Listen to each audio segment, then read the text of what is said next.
तुम्ही पाहत आहात MCN न्यूज मराठी। विदर्भात खरीपातील पिके वाढायला सुरुवात झाली असताना पावसाने अचानक उघडीप दिल्याने पिकांची वाढ थांबलेली आहे।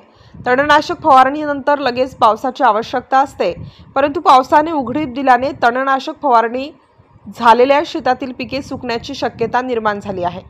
गेल्या 3 दिवसापासून दिवसाच्या तापमानात वाढ झाल्याने हलक्या जमिनीतील पिके दुपारच्या उन्हात माना टाकत आहेत। त्यामुळे शेतकऱ्यांच्या चिंतेत भर पडलेली आहे। अगोदरच पावसाची आवश्यकता आणि वाढत्या उन्हामुळे शेती पिकावर विविध रोगांचा प्रादुर्भाव जोमाने वाढत आहे। त्यामुळे अनेक शेतकऱ्यांनी आपल्या शेतातील उभ्या पिकात रोटावेटर मारून दुबारा पेरणीचे संकेत दिले आहेत। येत्या 1-2 दिवसात पाऊस न आल्यास विदर्भातील जवळपास सर्वच शेतकऱ्यांना दुबार पेरणीला सामोरे जावे लागणार असल्याची शक्यता वर्तविण्यात येत आहे। MCN न्यूज मराठी करिता उमेश काळबांडे।